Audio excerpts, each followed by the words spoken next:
दादांवर विश्वास ठेवलास रे, तुझे परिचित आहेत म्हणून. बाकीचे ठेवतील असं वाटतंय तुला? कोण विश्वास ठेवेल यांच्यावर? आणि तिचा स्वभाव आहे तो, सगळ्यांसमोर नेहमीच ते रडगाणं गायचं आणि सगळ्यांना बरोबर आपल्या बाजूने करून घ्यायचं. आता इथेच करेल. कसं येणार हे सत्य बाहेर? आता जर हे सत्य बाहेर आणायचं असेल ना, तर एकच उपाय, सावलीकडून तिच्या स्वतःच्या तोंडून आपण हा कबुली जबाब बदलून घ्यायचा. ती का कबूल करेल? हा का करेल? कारण ती गुन्हेगार आहे. मला सांग, सावलीशी जेव्हा तू अमृताबद्दल बोललास तेव्हा ती काय म्हणाली? मी तिला काही कमिट केलं नाहीये. मी सांगते तसं तसं कर.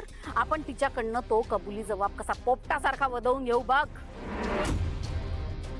तू सावलीला फोन लाव आता. ते समोर मंदिर दिसतंय ना, ते बघ, ते तिथे बोलवून घे तिला. तू असं दाखव की तू पूर्णपणे तिच्या बाजूने आहेस, तू तिचं म्हणणं समजून घेतोयस असं दाखव. मग बघ कशी पटापटा बोलते ते. दिन्या, यातलं एक अक्षर जरी खोटं निघालं ना, तुला असा पांगळा करीन की रिक्षा काय हातगाडी पण चालवता येणार नाही.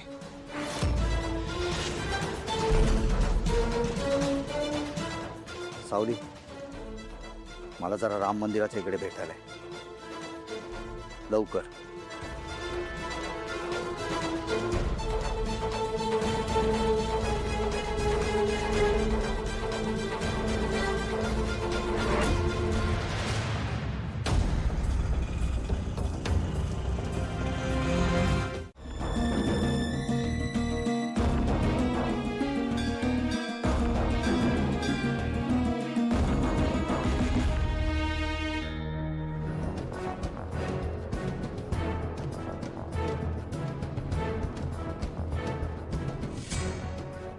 आलास?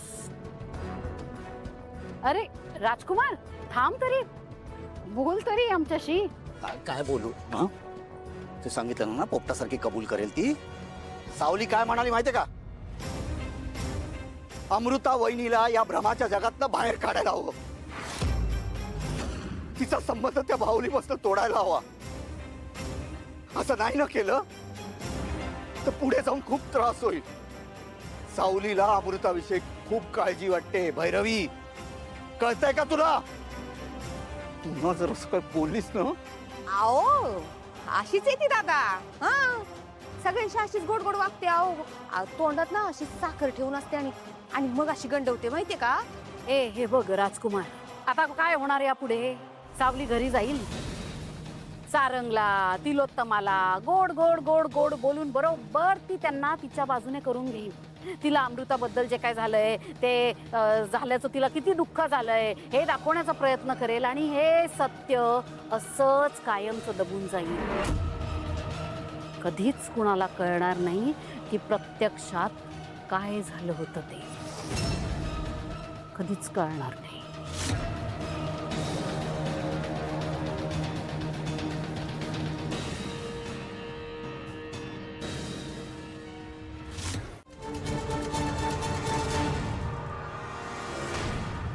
बारसं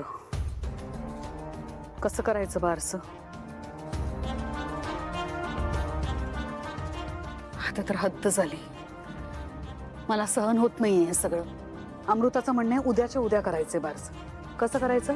आणि बारशाला बाहेरची लोक आली ना, गोंधळ होईल आई. खरंय, अमृताचा भ्रमिष्टपणा असाच वाढत राहिला, आपण सगळेच अडचणीत येऊ. अगदी बरोबर आहे तुमचं. राजकुमार, तू समजावू शकशील तिला? तिला सांग, आपण बाळाला 12 दिवस झाल्याशिवाय किंवा 1.25 महिना झाल्याशिवाय शास्त्राप्रमाणे नाही बारसं करू शकत. मी हे सांगितलं नसेल असं वाटतं का तुला आई? त्या भाऊलीपासून स्वतःला वेगळं करायला ती तयार नाही. मी काही सांगितलं ना तिला, ती ऐकण्याच्या मनस्थितीतच नाहीये. मग काय सांगू मी तिला? काय आहे सगळं? कसलं एवढं सामान? बारशाचं सामान आहे.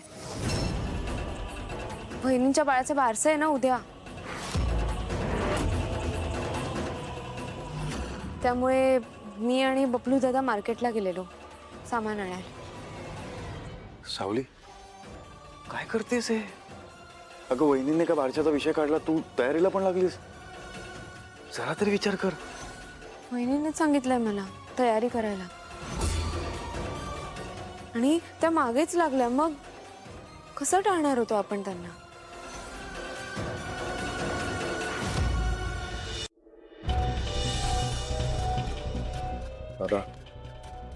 मला कळतंय तुझं काय चाललंय ते. मुद्दाम करतेस ना आम्हाला त्रास द्यायला, आम्हाला हे दाखवून द्यायला की आम्ही जे काय करतोय ते चुकीचं करतोय आणि तू कशी बरोबर आहेस. मुद्दाम चाललंय तुझं हे सगळं. स्वतःचा पॉइंट तुला प्रूव्ह करायचंय आणि आम्हाला अडचणीत आणायचंय, हो ना? तुम्ही गैरसमज करून घेताय तिलोत्तमा मॅडम. ह्या सगळ्याला मी सुरुवातीपासून विरोधच करत होते आणि हे बारसं म्हणजे खूप मोठं संकट आहे. पण तुम्ही कुणीच माझं ऐकलं नाहीत. तुम्हीच मला गप्प केलत ना. आता नाही ऐकणार वहिनी. सांगा मला तुम्ही कसे थांबवणार आहात त्यांना ह्या सगळ्यातून? मी सांगते ना, हे सगळं सामान बबलू परत देऊन टाकायचं. बारसं होणार नाही. कोण म्हणतं बारसं होणार नाही?